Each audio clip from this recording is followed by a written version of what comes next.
ይሄንን መግለጫ የእስክንድር ነጋን መግለጫ የተሸናፊዎቹ ፋኖች የመጨረሻ ኑዛዜ ብለናል። ይህን እየኖርነው ነው። ለአማራ ፋኖ መከፋፈል በፖለቲካ አውዳችን የገነነው ስድነት ምንጭ ነው ባንልም እንዳባባሰው ግን አከራከረን። ስም ይወጣል ከቤት ይከተላል ጎረቤት ይባላል። እነሱ ነፃ እናወጣለን ብለው የወጡለት ለአማራ ህዝብ እንታገላለን ብለው የወጡት ሰዎች የራሳቸውን ብልግናና ስድነት የህዝብ መስተጋብር ውጤት ነው እያሉ ነው። የህዝቡ የማህበራዊ መስተጋብር ውጤት ነው የኛ ስድነት እያሉ ነው። ስለዚህ ህዝባችን ነገ ጠዋት የሚመጣ ነገር አለ ብሎ በተጋነነ ጉጉት ባይጠብቅ እመርጣለሁ። እንመጣለን እያል ካሁን በኋላ ምንናገረውም ነገር የለም። ህዝቡም ይመጣሉ ብሎ እንዳይጠብቀን ይላል። እርማችሁን አውጡ እያላችሁ የምትሰሙ ከሆነ አማራ ከ1966 በኋላ በየጥሻው ለ50 ዓመታት በማንነቱ በነፃ እየታረደ የኖረ ህዝብ ነው። ያ ዘመን ዳግም ላይመለስ ለአንድና ለመጨረሻ ጊዜ አክትሟል። አሁን የአማራ ህዝብ ከዚህ በኋላ በማንነቱ አይጠቃም ሲል እስክንድር ነጋ ታዲያ የህልውና አደጋ ከሌለበት የአማራ ህዝብ በማንነቱ የማይጠቃ ከሆነ ምን እያደረክ ነው ጫካ የተቀመጥከው? የስልጣን ወንበር እስከሚሰጠህ ነው ወይ ብሎ የሚጠይቅ ሰው መኖር አለበት። አማራ በፈጣሪ ፍቃድ ታሪክ ሲሰራ የኖረ ህዝብ ነውና ያልጠበቅነው ተአምር እናያለን ብዬ እኔ በግሌ ተስፋ ሰንቄያለሁ። ደስ ይበላችሁ፣ ደስ ብሎኛል። እያልን ያወራነው ውሸት ነው። አንድነት የሚባል ነገር የለም። ያንን አንድነት በእኛ አቅም ልናመጣ ስላልቻል በፈጣሪ እርዳታ የሆነ ተአምር ይወርድልናል ብለን እየጠበቅን ነው ይላል እስክንድር ነጋ።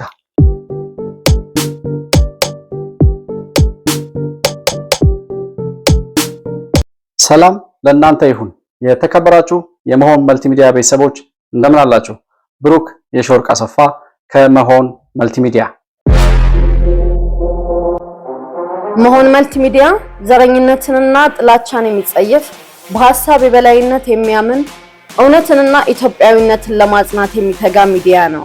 መሆን መልቲሚዲያን በሱፐር ቻት እና በሱፐር ስቲከር እንዲሁም በገንዘብ መደገፍ የምትችሉ መሆኑን በአክብሮት እንገልጻለን። ይህን ሚዲያ መደገፍ እውነትንና ኢትዮጵያዊነትን ማጽናት መሆኑን አውቃችሁ ሼር፣ ላይክ፣ ሰብስክራይብ በማድረግ ለሌሎች ተደራሽ ማድረጋችሁን አትርሱ። መሆን መልቲሚዲያ የአዲሱ ትውልድ ሚዲያ። በዛሬው ፕሮግራሜ እስክንድር ነጋ ታጋይ አርበኛ እስክንድር ነጋ አዲስ ያወጣው መግለጫ አስመልክቶ በሱ መግለጫ ላይ የተወሰኑ ውይይቶችን እያደረግን እናንተ ጋር ቆይታ የምናደርግ ነው የሚሆነው። መሆን መልቲሚዲያን ላይክ፣ ሰብስክራይብ እና ሼር በማድረግ ቤተሰብ መሆናችሁን ሳትረሱ እስከ ፕሮግራሙ ፍጻሜ አብራችሁ እንድትቆዩ በአክብሮት እጋብዛለሁ። እስክንድር ነጋ ስለ ፋኖ አንድነት እና ስለ ፋኖ ህብረት ከዛም አልፎ አሁን ስላለው ትግልና በአጠቃላይ ስለ ወደፊቱ የፋኖ ጣፈንታ ግልጽ ማስረጃና ማብራሪያ የሰጠበት እንደ መጨረሻ ኑዛዜ ልንቆጥረው የምንችለው መግለጫ ነው እስክንድር ነጋ የሰጠው እና በመጀመሪያ ሲጀምር የሚጠራቸው ስሞች በጣም ብዙ ናቸው። የተከበራችሁ የአፋብሃ አባላት፣ የአፋሃድ አመራሮች ምናምን እያለ የማይጠራው አካል የለምና ምን አስታወሰኝ እዚህ ጋር ጠቅላይ ሚኒስትር ኃይለማርያም ደሳለኝ በስልጣን ላይ በነበሩበት ጊዜ የተከበራችሁ የኢትዮጵያ ህዝቦች፣ የተከበራችሁ ብሔር ብሔረሰቦች፣ የተከበራችሁ የጎዳና ተዳዳሪዎች ምናምን ሁሉ ብለው የተናገሩበት ነገር ነበርና የተከበራችሁ የአማራ አንድነት ጉባኤ ተሳታፊዎችና አዘጋጆች፣ የተከበራችሁ የማህበራት አመራሮች፣ የተከበራችሁ የመደበኛና ማህበራዊ ሚዲያዎች ወኪሎች፣ የተከበራችሁ የአፋብሃ አመራሮችና የሰራዊቱ አባላት፣ የተከበራችሁ የድርጅታችን አፋሃድ አመራሮች እና የሰራዊታችን አባላት፣ የተከበራችሁ የአፋሃድ የውጭ ኮሚቴ አስተባባሪዎች እንዲሁም መላው የአማራ ህዝብ ወገኖቻችን ኢትዮጵያውያንና የዓለም ህዝቦች፣ የተከበራችሁ የሀገራችን ህዝቦች፣ የተከበራችሁ በዘጠኙም የሀገራችን ክልሎች የምትገኙ ብሔሮችና ብሔረሰቦች፣ የተከበራችሁ የአዲስ አበባና የድሬዳዋ ከተማ ነዋሪዎች፣ የተከበራችሁ የሀገራችን አርሶ አደሮችና አርብቶ አደሮች፣ የተከበራችሁ የኢትዮጵያ ምሁራን፣ የዩኒቨርሲቲ መምህራን፣ ተመራማሪዎችና ተማሪዎች፣ የተከበራችሁ የጎዳና ተዳዳሪ ወንድሞቻችንና እህቶቻችን፣ እስክንድር ነጋ ልክ እንደዛ የፋኖ አባላትና አመራሮች ብዙ ናቸው የሚለውን ነገር ለማስመሰል ይመስላል እንደዛ አይነት ሰላምታ አስቀድሞ ነው ወደ ንግግሩ የገባው እና እስክንድር ነጋ ከሰላምታው ጀምሮ የሚያወራው ነገር በቃ መጨረሻው ተስፋ የቆረጠበት ዘመን ላይ እንደሚገኝና ፋኖ የሚባለው በተለይ በእስክንድር ነጋ በኩል ያለውና አሁን ያለው መሬት ላይ አለ የሚባለው ፋኖ ሚዲያ ላይ የሚያወሩለት ፋኖ መጨረሻው ላይ መድረሱን ያረጋገጠበት ነው እና መጀመሪያ ላይ ምንድነው የሚለው የተረት አባት መስሎ የሚመጣበት ጊዜ ነው ያለው። አሁን ስለ ተረት ነው የሚያወራው፣ ስለ አማራ ባህል፣ ስለ አማራ ትውፊት፣ ስለ አማራ ሕዝብ ስነ ምግባርና ስለ ጨዋነት ስለምናምን ነው የሚያወራው እና ተረት የሚያወራ መስሎኝ እኔ የተረት አባት ናቸው እንደ ይሄ ሰውዬ እያልኩኝ ነበርና እስኪ ስለ ከፍትፍቱ ፊቱ ስለሚባለው አባባል እስክንድር ነጋ የተናገረውን ንግግር ልጋብዛችሁና ተመልሼ እመጣለሁ። ከፍትፍቱ ፊቱ ይሉናል አባት አያቶቻችን። አስባችሁታል ይሄን ነገር? ከ10 ሰው 9ኙ ፊቱን አኮማትሮ የዶሮ ፍትፍት ከሚያቀርብለት በፈታ ፊት የሽሮ ፍትፍት የሚያቀርብለትን ይመርጣል ነው የሚለን አባባሉ። ትክክልም ነው። ሰው እኮ በዳቦ ብቻ አይኖርም ተብሏል ከሰማይ ቤት። ለብዙዎች የማህበራዊ ሚዲያው የአማራ ፖለቲካ በተኮማተረ ፊት የቀረበ የዶሮ ፍትፍት ሆኖባቸዋል። እስክንድር ነጋ እንደዚህ ነገር ተቀዣብሮበታል። እሱ ሲያወራ እንደሰማችሁት ከፍትፍቱ ፊቱ ማለት አለ የዶሮ ፍትፍት በጨፈገገ ፊት በተኮሳተረ ፊት ዶሮ ፍትፍት ከምታቀርብልኝ የሽሮ ፍትፍት ብታቀርብልኝ እመርጣለሁ፣ ፈገግ ባለ ፊት የሽሮ ፍትፍት ብትሰጠኝ እመርጣለሁ ማለት ነው ከፍትፍቱ ፊቱ አለ። ቆይ እስኪው እዚህ ጋር የተከበሩ የተረት አባት እዚህ ጋር ማስተካከያ አለ። ከፍትፍቱ ፊቱ ማለት ዶሮ ፍትፍት ከምታቀርብልኝ የሽሮ ፍትፍት ፈገግ ብለህ ብትሰጠኝ ይሻላል ማለት ሳይሆን ከፍትፍቱ ፊቱ ማለት ፍትፍቱ ይቅርብኝ፣ ጉርሻውም ይቅርብኝ፣ ምኑም ይቅርብኝና አንተ ብቻ ፈገግ በልልኝ፣ ፊትህን ብቻ አታጨፍግግብኝ ማለት ነው። ከፍትፍት ጋር የሚያገናኘው ነገር የለም። ፍትፍት ማማረጥ ላይ ነው ያለው እስክንድር ነጋ። ስለ ዶሮ ፍትፍትና ስለ ሽሮ ፍትፍት ነው እያወራ ያለው።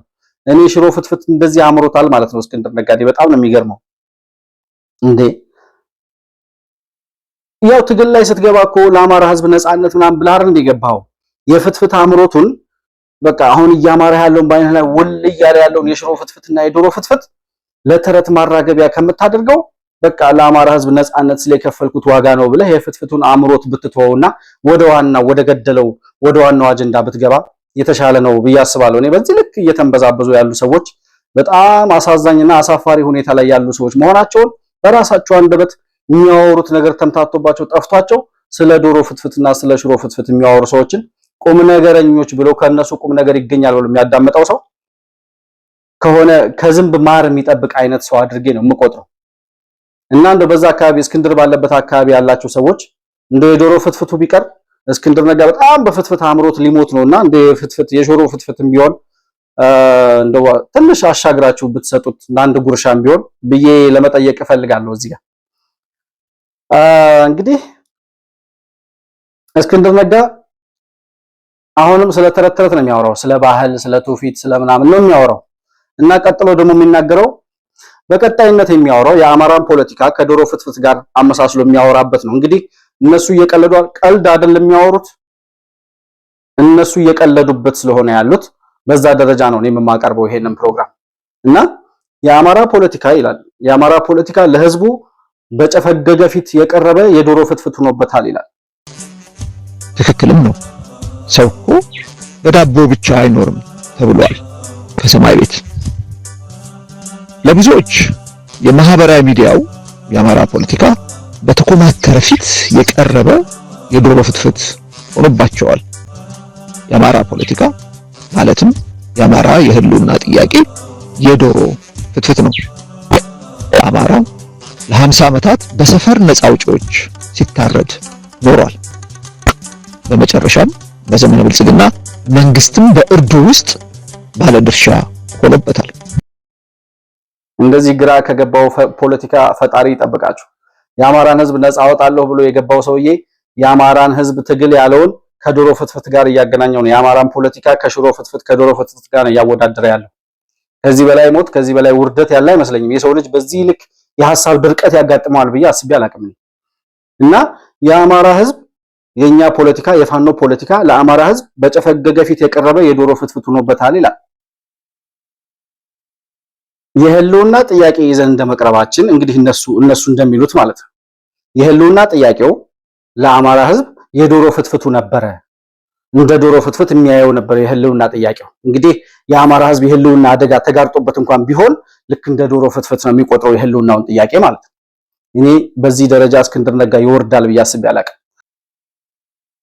አሳዘነኝ እስክንድር ነጋ። እኔ በእውነት እምለውም ቃል የለኝም። ያሁን ለእስክንድር ነጋ እስክንድርን በጋዜጠኝነቱ የምናውቀው ሰዎች በወያኔ ዘመን የሚጽፋቸውን የሚናገራቸውን የሚያታግሉ ሐሳቦች ማፍለቅ የሚችል የነበረ ሰው በዚህ ልክ ወርዶ አሁን እየታገለ ያለውን የህልውና ትግል ብሎ የጠራውን እሱ በዶሮ ፍትፍትና በሽሮ ፍትፍት መመሰል አበደ። እንደ ይሄ ሰውዬ ከጤናው ነው ግን ብዬም እያሰብኩን ያለሁትና እኛ እየሄድን ያለንበት የብልግናና የአማራን ስነ ምግባር ያልጠበቀ የአማራ ህዝብ የሚከተለውን ኤቲክስ አመለካከቱን አስተሳሰቡን ያልተከተለ በጣም የተበላሸ አካሄድ እየሄድን ስለሆነ ያለ ነው። በጣም ብዙ ሰው እንዲከዳን ምክንያት ሆኗል። በጣም ብዙዎች ከጎናችን ሸሽተዋል። አቅራቢው አለና ማለት ነው። ይህ አቅራቢ ፊቱ የጨፈገገው ማህበራዊ ሚዲያው ነው። ይህ የጨፈገገ ፊት ብዙዎች በተለይ ደግሞ ያዙልኝ የተማሩና ምራቅ የዋጡ ወገኖቻችን ትኩረታቸውን የዶሮ ፍትፍት ከሆነ ፖለቲካ ላይ እንዲነቅሉ አድርጓቸዋል። በሌላ አነጋገር በአማራ ላይ እንደ ህዝብ ስለተፈጸመበት ግፍ የምንናገርበት መንገድ፣ በአማራ ላይ እንደ ህዝብ ስላንዣበበው አደጋ የሚነገርበት መንገድ ግፍና አደጋውን እየሸፈነው ይገኛል። ማን ስድቡን ይችለዋል? እኔም ልዋረድ ነው እንዴ ብሎ የሚሸሸው በጣም በዝቶብናል። በህልውና ትግል ደግሞ የአንድ ሰው መቀነስ እንኳን ጉዳት ነው። ተደብቀው መኖር ሲጀምሩ ደግሞ ጉዳት ሳይሆን ውድቀት ነው የሚያስከትለው። ይሄንን ጉዳይ ህዝቡ አውቆ የኛ የስነ ምግባር መበላሸት፣ የኛ ብልግና፣ እኛ እየነዛን ያለነው የውሸት ፖለቲካ ወደ ሌብነት፣ ወደ ዝርፊያ፣ ወደ ማጭበርበር በመሄዳችን ህዝቡ ከጎናችን እየሸሸነ ያለው። ህዝቡ ከጎናችን መሸሹ ደግሞ የሚያመጣብን አደጋ ብቻ ሳይሆን እንደውም እሱ ቃል በቃል እንዳለው ይሄ ደግሞ ጉዳት ሳይሆን ይላል፣ ጉዳት ሳይሆን ውድቀታችንን እያፋጠነ ያለ ጉዳይ ነው ይላል።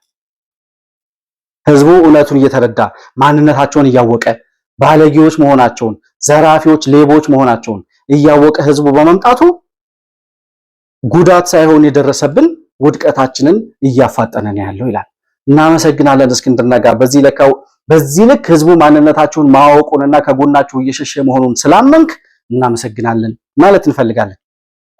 እና በጣም የሚያሳዝን ነገር እዚህ ጋር የተናገረው ስለዚሁ ስነ ምግባር ብልሽት የፋኖ የሚባሉ ሰዎች ውስጥ ያለው የብልግና አመለካከት የአማራን ህዝብ የማይወክል የዘራፊነት፣ የሌብነት፣ የዘረኝነት ፖለቲካ ምን ያክል እንዳበሳጨውና ያንን እንዴት አድርጎ እንደሚመለከተው ደግሞ እስክንድር ነጋ በጣም አንድ የተናገረው ነገር አለ።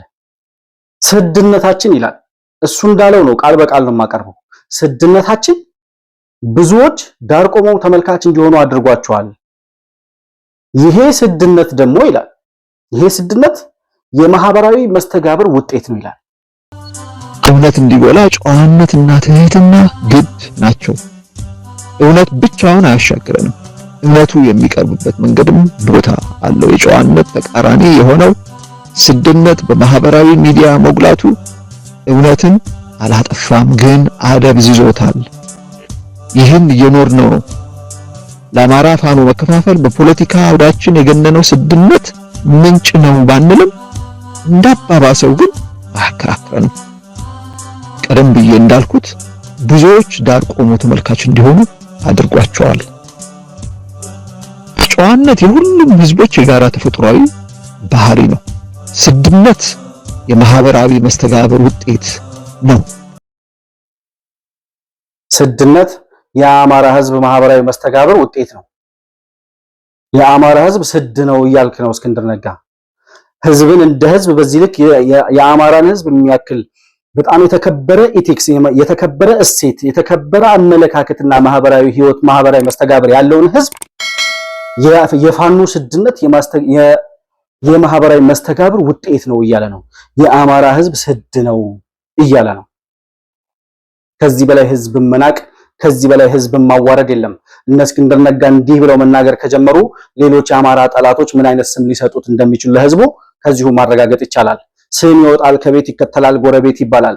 እነሱ ነፃ እናወጣሃለን ብለው የወጡለት ለአማራ ህዝብ እንታገላለን ብለው የወጡት ሰዎች የራሳቸውን ብልግናና ስድነት የህዝብ መስተጋብር ውጤት ነው እያሉ ነው። የህዝቡ የማህበራዊ መስተጋብር ውጤት ነው የኛ ስድነት እያሉ ነው። ከዚህ በላይ ሲሰደብ የማይገባው ሰው ካለ እነዚህ ሰዎች አይሆንላቸው ሲል ትግሉ አልሳካ ሲል ሲጀመርም ይዘው የወጡት ዓላማ ስለሌለ ዝርፊያና ሌብነቱ አላዋጣቸው ሲል የነሱን የብልግና ፖለቲካ ጭራሽ የአማራ ህዝብ የማህበራዊ መስተጋብር ውጤት አድርገው በህዝብ ስም ህዝብን የሚያዋርድ ስድብና ጥላቻ ለህዝቡ ራሳቸው ነፃ እናወጣዋለን ባሉት ህዝብ ላይ እየነዙበት ነው ያሉት እና እስክንድር ነጋ በዚህ ልክ ወርዶ ህዝብን እስከ መሳደብ የደረሰበት ደረጃ ነው ያለው። ባለጌዎቹ ስዶቹ ግን እናንተ እንጂ የአማራ ህዝብ አይደለም። የአማራ ህዝብ የተከበረ እሴት፣ የተከበረ ማንነት፣ የተከበረ ታሪክና በአርበኝነቱ የሚታወቅ በጣም ብዙ ጨዋዎችን በጣም ብዙ ምሁራኖችን በስነ ምግባርና በጣም በተመሰገነ አስተዳደግ አሳድጎ ለቁም ነገር ማብቃት የቻለ የተከበረ ስነ ምግባርና ማህበራዊ መስተጋብር ያለው ህዝብ ነው የአማራ ህዝብ። ብልግናውም ስድነቱም ፋኖ ነን ብላችሁ በአማራ ህዝብ የተደራጃችሁ ሰዎች እንጂ የአማራ ህዝብ የመስተጋብር ውጤት አይደለም። እናንተ ናችሁ ስዶቹ። ይህን ያክል ህዝብን ለመስደብ ስለደረሳችሁ ግን ህዝብ ማንነታችሁን እንደዚህ እየገለጠ ሲያይ በእርግጠኝነት ይገባዋል ብዬ አስባለሁ። እና የአማራ ህዝብ መሰረቱ ወይም የአማራ አንድነት መሰረቱ ጨዋነት ነው ብለን ካልን ይላል። የአማራን ህዝብ ስድ ነው ብሎ የተሳደበው ሰው ማለት ነው። የአማራ ህዝብ ጨዋ ነው፣ የአማራ ህዝብ ወይም የአማራ አንድነት መሰረቱ ጨዋነት ነው ብለን ካልን ይላል። መሰረቱ ጨዋነት ከሆነ ግድግዳውና ጣራውስ ምንድነው? የአማራ ህዝብ አንድነት የአማራ አንድነት መሰረቱ ጨዋነት ከሆነ ግድግዳውና ጣራውስ ምንድነው? እስክንድር ነጋ የሚዘባርቀውን ነገር ልጋብዛችሁ። እኔ ጆሮዬን አድምቶትማ የእናንተ አይቀርም። በዚህ ተስማምተናል ብዬ ላስብና የአማራ አንድነት መሰረት ጨዋነት ነው ካልን ዘንዳ የአማራ አንድነትን በቤት እንመስለውና ግድግዳውና ጣራውስ ብለን ደግሞ እንጠይቅ። ቤቱን ከላይ የሚሸፍነው ጣራ የአማራ ዓላማ ምሳሌ ሲሆን የአማራ ዓላማ የጄኖሳይድ አደጋውን ከስር መሰረቱ መንቀል ነው። ግድግዳው ይህን ዓላማ ለማስፈጸም መሬት ላይ የሚተገበሩ ፖለቲካዊና ወታደራዊ ፖሊሲዎች እና ግቦች ናቸው። መሰረቱ ግድግዳው እና ጣራው ተደማምረው የአማራ ቤት ይሆናሉ ማለት ነው። ይህ የአማራ ቤት በአማራ ድርጅት ይመሰላል። ስለዚህም ቤት ነው የምንሰራው ማለት ነው። እንደዚህ ነው የሚዘባረቀው እስክንድር ነጋ። የአማራ ህዝብ መሰረቱ ጨዋነት ነው። መሰረቱ እሱ ከሆነ ጣራው ደግሞ የትግላችን ዓላማ ነው። የትግላችን ዓላማ ደግሞ ጄኖሳይድን መንቀል ነው። ግድግዳው ደግሞ ይህንን ዓላማ ለማስፈጸም የምንሄድበት ወታደራዊና ፖለቲካዊ ፖሊሲዎች ናቸው ይላል። ወታደራዊ ፖሊሲዎች ናቸው። እሺ፣ ስለዚህ አሁን በዚህ መሰረቱን ጨዋነት ዓላማውን ደግሞ መሰረቱን ጨዋነት ጣራውን ዓላማው ግድግዳውን ደግሞ የዓላማው ማስፈጸሚያ ፖሊሲዎች አድርጎ ያስቀመጠው የሰራው ቤት ነው የምንሰራው ይላል። ይሄ ቤት ደግሞ የአማራ አንድነት ይባላል ይላል። ፈላስፋው እስክንድር ነጋ ቤት ሰራ። እኛ ደግሞ እንደዚህ እንላለን። እናንተ የሰራችሁት ቤት ጨዋነቱ መሰረት ከሆነ እናንተ ጨዋነት የላችሁም። በብልግና የተሞላችሁ ስለሆነ የምትሰሩት ቤት መሰረት የለውም በመጀመሪያ ደረጃ። በሁለተኛ ደረጃ ዓላማው ያላችሁት ደግሞ የአማራ አንድነት ወይም የአማራ ቤት እንሰራለን ብላችሁ ዓላማው ብላችሁ የገለጻችሁት የአማራ ጄኖሳይድ ምናምን ከስሩ መንቀል ያላችሁት የአማራ ህዝብ የህልውና አደጋና የጄኖሳይድ አደጋ ስለሌለበት ዓላማም የላችሁም። ምክንያቱም የጄኖሳይድ አደጋ የሚባል በአማራ ህዝብ ላይ የተጫነ የህልውና አደጋ የለም። ስለዚህ መሰረቱም የላችሁም፣ ዓላማውም የላችሁም። በሶስተኛ ደረጃ ግድግዳው ያላችሁት ይህንን ዓላማ የምታስፈጽሙበት ወታደራዊና ፖለቲካዊ ፖሊሲ በወታደራዊ መስኩ ተሸንፋችሁ መቀመቅ ወርዳችኋል። 2 ዓመት ከምናምን የት እንደደረሳችሁ አይታወቅም። ስለዚህ በወታደራዊ ዘርፍ እየሰራችሁት ያላችሁት ግድግዳ ከመሰረቱ የፈረሰ ስለሆነ የለም ግድግዳው ማለት ነው። በፖለቲካዊ ዘርፍ ልትወዳደሩበት የምትችሉት ሐሳብ ስለሌላችሁ የምትሰሩትም የምታቆሙትም ግድግዳ የለም። ስለዚህ መሰረቱ ያላችሁት የአማራ አንድነት ጨዋነት ስለሌላችሁ መሰረት የለውም። ዓላማው ያላችሁት ጄኖሳይድን ከአማራ ህዝብ ላይ መንቀል የጄኖሳይድና የህልውና አደጋ ስለሌለበት ይሄም ዓላማው ውድቅ ነው። በሶስተኛ ደረጃ ግድግዳው ያላችሁት ይሄን ዓላማ የምታስፈጽሙበት ፖሊሲ የተሸነፈ በወታደራዊ መስክ ወድቆ መቀመቅ ሸለቆ ለሸለቆ እየሄደ ያለ ማንነት ስለሆነ ያላችሁ በወታደራዊም በፖለቲካዊም ዘርፍ የተሸነፋችሁ ሰዎች ስለሆናችሁ እንሰራዋለን ያላችሁት የአማራ አንድነት ቤት መሰረትም የለውም፣ ግድግዳም የለውም፣ ጣራም የለውም። ስለዚህ እናንተ የምትሰሩት ቤት የለም ማለት ነው የምንፈልገው። እስክንድር ነጋ ለዘረዘረው የጣራና ግድግዳ ፍልስፍና ማለት ነው። በመቀጠል እስክንድር ነጋ የሚያነሳው ይሄ አሁን ከላይ እየጠቀስኩላችሁ እንሰራዋለን ያለው ይሄ ዓላማው ግድግዳው ጣራው ምናምን ያለው እሱም ቤት አለ ለአማራ አንድነት የምንሰራውን ቤት በ2 ዓመት ጊዜ ውስጥ ሰርተን መጨረስ ነበረብን። ያንን ማድረግ ስላልቻልን የአማራን ህዝብ ይቅርታ መጠየቅ እንፈልጋለን ይላል። እንደ አፋሃድ እንግዲህ አፋሃድና አፋባሃ የሚባሉ አሉ። እንደ አፋሃድ ሁኜ በ2 ዓመት ውስጥ ምንም ሳልሰራ እየዋሸሁ መጣሁ እያልኩ ስሰራና ሳወራ ስለኖርኩ ይቅርታ መጠየቅ እፈልጋለሁ ይላል። ከዛ ሲቀጥል የሚያወራውን ልጋብዛችሁና ተመልሼ ይመጣል። ችግሩ ይህ ቤት በ2 ዓመት ውስጥ ተጠናቆ ማለቅ የነበረበት መሆኑ ነው። በቂ ጊዜ ነበር፣ በቂ ግብአትም ነበር፣ ግን ቤቱ አልተጠናቀቀም። የባከነ ጊዜ እንደነበር ማስተባበል አይቻልም። ለዚህ የባከነ ጊዜ ይሄኛው ወገን ነው ተጠያቂ፣ ያኛው ወገን ነው ንጹህ ሳንባባል ሁላችንም ህዝብን ይቅርታ መጠየቅ ይገባናል። አጠፋም አላጠፋም አፋሃድ ለባከነው ጊዜ የአማራን ህዝብ ይቅርታ ይጠይቃል። በባከነው ጊዜ እንደ አማራ ተጎድተናል፣ እንደ ኢትዮጵያም ተጎድተናል። ቁም ነገሩ ደግሞ እሱ ነው። በባከነው ጊዜ አሸናፊ አልነበረም፣ አሁንም የለም። ሁላችንም ተሸናፊ ነው የሆነው። ከዚህ በራሳችን እጅ ከተሸነፍንበት አጣብቂኝ መውጣት አለብን። ግን እዚች ላይ ያዙልኝ፣ ግን አጣብቂኙን በትክክል የተረዳም ያልተረዳም እንዳለ ህዝብ እንዲያውቅልን ያስፈልጋል። ሁለቱም ግን እኩል ውሳኔ ሰጪዎች ሆነው በትግላችን ውስጥ ተቀምጠዋል። ስለዚህም ህዝባችን ነገ ጠዋት የሚመጣ ነገር አለ ብሎ በተጋነነ ጉጉት ባይጠብቅ እመርጣለሁ።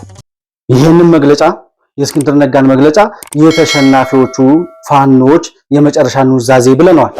በዚህ ደረጃ እስካሁን እንመጣለን ብለን ስላልመጣን ይቅርታ እንጠይቃለን። ከዚህ በኋላም ይመጣሉ ብሎ በጉጉት የሚጠብቀን ሰው ካለ እርሙን ያውጣ።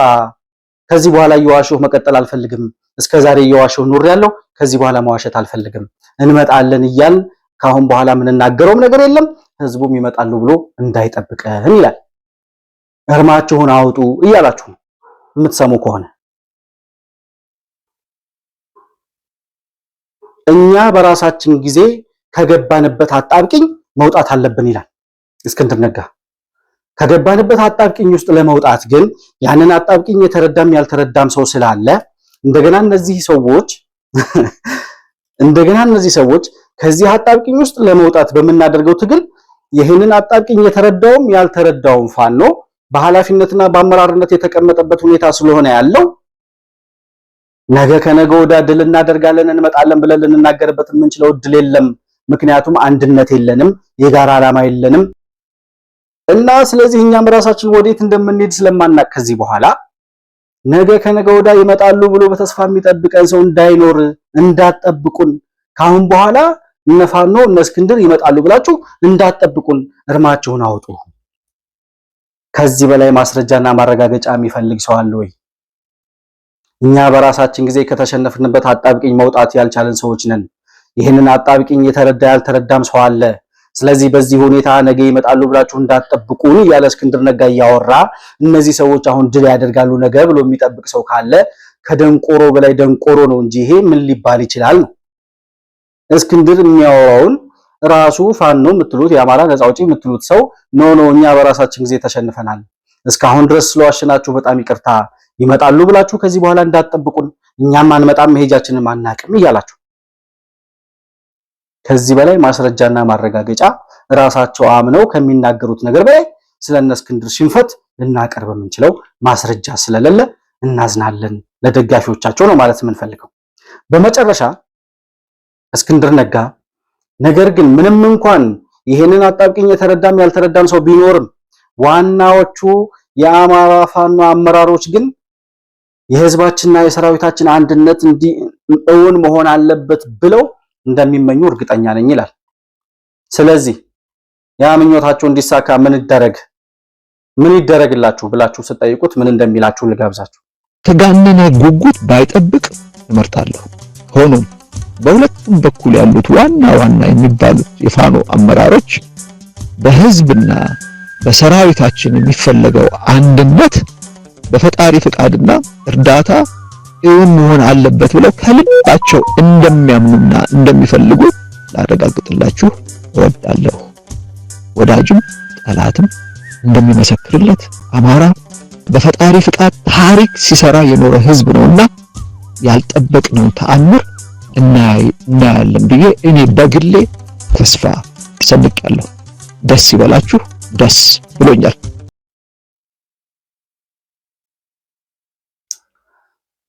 ስለዚህ እነዚህ ዋና አመራሮቻችን የአማራ ፋኖ ሰራዊቱና ህዝቡ አንድ መሆን አለበት ብለው የሚያምኑ ሰዎች ስለሆኑ እንደሚያምኑ አንድ መሆን አለበት፣ አንድነቱ እውን መሆን አለበት ብለው ያምናሉ። እሺ የአማራ ህዝብ በታሪኩ ጠላትም ወዳጅም እንደሚያውቀው ይላል እስክንድር ነጋ። ጠላትም ወዳጅም እንደሚያውቀው የአማራ ህዝብ በፈጣሪ እርዳታ ታሪክ ሲሰራ የኖረ ህዝብ ስለሆነ እኛም በእርግጠኝነት ይላል ባላሰብነውና ባልጠበቅነው መንገድ ተአምር እናያለን ብዬ እኔ ተስፋ አድርጌ እየጠበቅኩ ነው ይላል። ይሄን አንድነት እስከዛሬ አንድ ሆነናል፣ ሰሜን ሸዋ ተሰብስበን አፋሃድን ፈጥረናል፣ የአማራና የጎጃምና የጎንደር የወሎ የሸዋ ምናምን ተባብለን አንድነት ፈጠርን እያልን ያወራነው ውሸት ነው። አንድነት የሚባል ነገር የለም። ያንን አንድነት በእኛ አቅም ልናመጣ ስላልቻል በፈጣሪ እርዳታ የሆነ ተአምር ይወርድልናል ብለን እየጠበቅን ነው ይላል እስክንድር ነጋ። በፈጣሪ እርዳታ ካልሆነ በስተቀር ከዚህ በኋላ ፈጣሪ ተአምር አውርዶ ዝናብ የእሳት ዝናብ የእሳት ዶፍ አውርዶ ጠላቶቻችንን አጥፍቶልን ከዚያ በኋላ አንድነቱን በፈጣሪ ተአምር አንድ ሆነን ካልመጣን በስተቀር ከዚህ በኋላ እኛ በራሳችን አቅም ድል የምናደርገውም በራሳችን አቅም የምንፈጥረውም አንድነት የለም። ስለዚህ የፈጣሪን ተአምር እጃችንን ዘርግተን እየጠበቅን ነው እና ጸሎት አድርጉልን እያለ ነው። የአማራ አንድነት ተመሰረተ፣ አፋብኃና አፋሃድ አንድ ሆኑ፣ ምናምን ፋኖ ጉልበቱን አጠናከረ እያሉ ሲያላዝኑብን የነበሩ ሰዎች አንድ እንዳልሆኑና አንድነት የሚባል ነገር እንደሌለ ያንን አንድነትም ከዚህ በኋላ በፈጣሪ እርዳታና ከሰማይ በሚወርድ የምኞት ወይም ደግሞ ከሰማይ በሚወርድ መና በተአምር በሚወርድ መና ካልሆነ በስተቀር ምንም አንድ ልንሆን የምንችልበት እድል የለም። እስከዛሬም የተፈጠረ አንድነት የለም። 4 ነጥብ እስክንድር ነጋ አረጋግጦ ነግሯቸዋል። የፋኖ አንድነት ይላል ከዚህ ቀጥሎ ሲያወራ የፋኖ አንድነት ምንም እንኳን እውን መሆኑ ባይቀርም ይላል። እንግዲህ በፈጣሪ እርዳታ ነው አንድ የምንሆነው፣ ፈጣሪ ተአምር ያወርድልናል ብዬ እየጠበቅኩ ነው፣ እንኳን ደስ ያላችሁ ደስ ብሎኛል ይላል። ለተአምሩ እኮ ነው እንኳን ደስ አላችሁ የሚለው፣ ገና ለሚፈጠረው ፈጣሪ ለሚሰጣቸው ተአምር እንኳን ደስ አላችሁ ደስ ብሎኛል ካለ በኋላ የአማራ አንድነት እውን መሆኑ ባይቀርም ይላል። እኔ ይሄንን እሱ ራሱ ሲያወራ ልጋብዛችሁ። በመጨረሻም የፋኖ አንድነት መሳካቱ ባይቀርም እንደው የሰይጣን ውጥን ቢሳካና ለጊዜው አንድ ባንሆን ምን ሊሆን ይችላል የሚለውን አስመልክቶ አንዲት ነገር ብቻ ለማለት ፍቀዱልኝ። አማራ ከ1966 በኋላ በየጥሻው ለ50 ዓመታት በማንነቱ በነፃ እየታረደ የኖረ ህዝብ ነው። ያ ዘመን ዳግም ላይመለስ ለአንድና ለመጨረሻ ጊዜ አክትሟል። ማንም ምድራዊ ኃይል ይህን መለወጥ እንደማይችል ወዳጅም ጠላትም ይወቀው። እንደው በፈጣሪም እርዳታ እንደው በተአምርም እንደው በሆነ ተአምር አንድ መሆናችን ባይሳካ የአማራ አንድነት እውን ባይሆን የሰይጣን ህልሙ ተሳክቶ የሰይጣን ፍላጎት ተሳክቶ አንድ ሳንሆን ብንቀር ይላል። አረ ወይ ፈጣሪን ወይ ሰይጣንን ያዝ፣ አንደኛውን ያዝና ምረጥ። እሺ ይሄ አንድነት እውን ባይሆን ምንድነው የሚሆነው? ከ1966 ዓመተ ምህረት ጀምሮ በማንነቱ ሲገደል የኖረው የአማራ ህዝብ ይላል ከዚህ በኋላ በምንም አይነት ሁኔታ ጥቃት ሊደርስበት እንደማይችል በእርግጠኝነት ማረጋገጥ እችላለሁ ይላል። ከ1966 በኋላ በማንነቱ እየተገደለ የኖረው የአማራ ህዝብ ያ የግድያ ዘመን ለአንድና ለመጨረሻ ጊዜ ያከተመበት ጊዜ ላይ እንገኛለን። ከዚህ በኋላ የአማራ ህዝብ የሚገደልበት ሁኔታ አክትሟል ይለናል። እሺ ምንም አይነት ምድራዊ ኃይል ይሄንን መቀየር አይችልም። የአማራ ህዝብ ከዚህ በኋላ እንዲገደል ወይም ለማጥቃት በማንነቱ ሊጠቃ የሚችልበት ሁኔታ የለም። እሺ እናመሰግናለን ይሄን ስላረጋገጥክ። ከዛ በኋላ ምንድን ነው የሚለው? ይሄን ያደረገውን የአማራ ህዝብ በማንነቱ እንዳይገደል ያደረገውን ፈጣሪ እናመሰግናለን።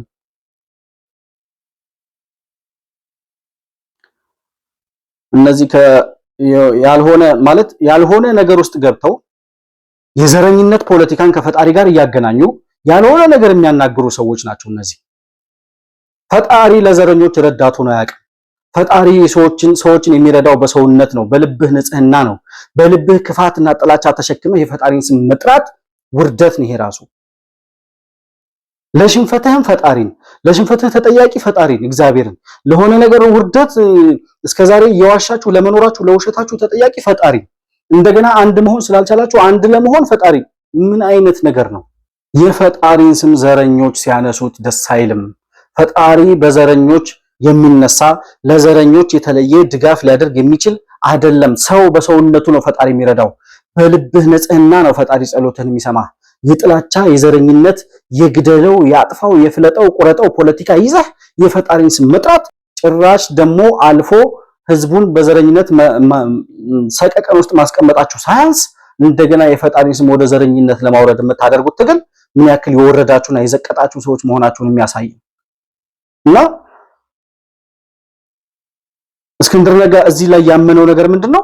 ከ1966 ዓመተ ምህረት ጀምሮ እስከ ዛሬ ድረስ በማንነቱ ሲገደል የኖረው የአማራ ህዝብ ከዚህ በኋላ በማንነቱ ሊጠቃ የሚችልበት እድል የለም። ጄኖሳይድ የሚባል የአማራ የህልውና ጥያቄ የሚባል የአማራ ህዝብ ላይ የተጋረጠ የህልውና አደጋ የሚባል የለም። ይሄን የሚያረጋግጠው እስክንድር ነጋ ይባላል። አማራ ህልውና አደጋ ተጋርጦበታል የምትሉ የነ እስክንድር ደጋፊዎች ይሄው እስክንድር እያረጋገጠላችሁ ነው። የህልውና አደጋ የሚባል ነገር የለም። ከዚህ በኋላ የአማራ ህዝብ በማንነቱ የሚጠቃበት ዘመን አክትሟል፣ የለም። ይህን ስንት ጊዜ ፋኖ ብለው ጫካ ሲገቡ ጀምሮ እየተናገርን ነው። የህልውና ጥያቄ አይደለም ይዘው የገቡት ነው ሰዎች። አሁን የአማራ ህዝብ ከዚህ በኋላ በማንነቱ አይጠቃም ሲል እስክንድር ነጋ፣ ታዲያ የህልውና አደጋ ከሌለበት የአማራ ህዝብ በማንነቱ የማይጠቃ ከሆነ ምን እያደረክ ነው ጫካ የተቀመጥከው? የስልጣን ወንበር እስከሚሰጠህ ነው ወይ ብሎ የሚጠይቅ ሰው መኖር አለበት። የህልውና አደጋ ከሌለበት የአማራ ህዝብ በማንነቱ የሚጠቃበት ሁኔታ ከሌለ አንድነቱ ለምን አስፈለገ? የማይፈጠር አንድነት በተአምር መጠበቅ ለምን አስፈለገ? ጫካ ውስጥ ተቀምጣችሁ ህዝብ ማሳቀቅ፣ ገበሬ መረበሽ፣ ተማሪ ትምህርት ቤት እንዳይሄድ መከልከል፣ ትምህርት ቤት መዝጋት፣ መምህራን ማቃጠል ምን አመጣው? እኛ ስንናገር የነበረውን ነገር እነ እስክንድር ነጋ ከ2 ዓመት ከምናምን በኋላ እያመኑላችሁ ነው። ለደጋፊዎቻቸውን ይሄን የምናገረው የአማራ ህዝብ የህልውና አደጋ የለበትም። እኛ ጫካ የተቀመጥነው ስልጣን ፍለጋ 4 ኪሎ እስከምንጠራ የ4 ኪሎን ስልጣን እንደው በተአምር ካገኘን ብለን በጸሎት አፈር ራሳችን ላይ ነስንሰን ቅጠል ለብሰን ድንጋይ ተንተርሰን እየጸለይን ነው 4 ኪሎ እንድንገባ እንጂ የአማራ ህዝብ የህልውና ጥያቄ የለበትም እያላችሁ ይሄንን ሰምቶ የማያምን ሰው ካለ እነ እስክንድር ነጋ መሸነፋቸውን አምነዋል። የህልውና አደጋ በአማራ ህዝብ ላይ እንደሌለ አምነዋል። እስከዛሬ ፈጠርን ያሉት አንድነት የውሸት እንደሆነ አምነዋል። እስከዛሬ ምንም ነገር ባለማድረጋቸውና እየዋሹ በመኖራቸው ይቅርታ ጠይቀዋል። ከዚህ በኋላ ይመጣሉ ብላችሁ እንዳትጠብቁን ብለዋቸዋል። ይህንን አላምንም የሚል ሰው ካለ እናንተ እነ እስክንድር መሸነፋቸውን እንድታምኑ እኛም ከሰማይ ተአምር አንጠብቅም፣ ከሰማይ ተአምር አናወርድላችሁም። የሚያወሯችሁን የሚነግሯችሁን እመኑ። የማታምኑ ከሆነ እነ እስክንድር ነጋ ተአምር ሲዘንብላቸው ያኔ ተአምሩን አይታችሁ ታምናላችሁ ነው ማለት የምፈልገው። እስክንድር ነጋ ግን በዚህ ደረጃ ወርዶና ዘቅሮ ይሄን ያክል ሲናገር ስላየሁት በጣም አሳዛኝ ፍጥረት መሆኑን ነው የተረዳሁት። በአጠቃላይ ፋኖ ሽንፈታቸውን በራሳቸው ጊዜ ያመኑበት ሁኔታ ነው ያለው። ለዛሬ የእስክንድርን መግለጫ አስመልክቼ ያቀረብኩት ፕሮግራም ይህንን ይመስላል። መሆን መልቲሚዲያን ላይክ፣ ሰብስክራይብ እና ሼር በማድረግ ቤተሰብ መሆናችሁን እና ለሌሎች ተደራሽ እንዲሆን ማድረጋችሁን እንዳትዘነጉ። በሱፐር ቻት እና በሱፐር ስቲከር ድጋፍ ልታደርጉልን እንደምትችሉም ለማስታወስ እወዳለሁ። አብራችሁን ስለነበራችሁ እጅግ አድርጌ አመሰግናለሁ። በሌላ ፕሮግራም እስከምንገናኝ ድረስ ሰላም በያላችሁበት ለእናንተ ይሁን። መሆን መልቲሚዲያ ዘረኝነትንና ጥላቻን የሚጸየፍ በሐሳብ የበላይነት የሚያምን እውነትንና ኢትዮጵያዊነትን ለማጽናት የሚተጋ ሚዲያ ነው። መሆን መልቲሚዲያን በሱፐር ቻት እና በሱፐር ስቲከር እንዲሁም በገንዘብ መደገፍ የምትችሉ መሆኑን በአክብሮት እንገልጻለን። ይህን ሚዲያ መደገፍ እውነትንና ኢትዮጵያዊነትን ማጽናት መሆኑን አውቃችሁ ሼር፣ ላይክ፣ ሰብስክራይብ በማድረግ ለሌሎች ተደራሽ ማድረጋችሁን አትርሱ። መሆን መልቲሚዲያ የአዲሱ ትውልድ ሚዲያ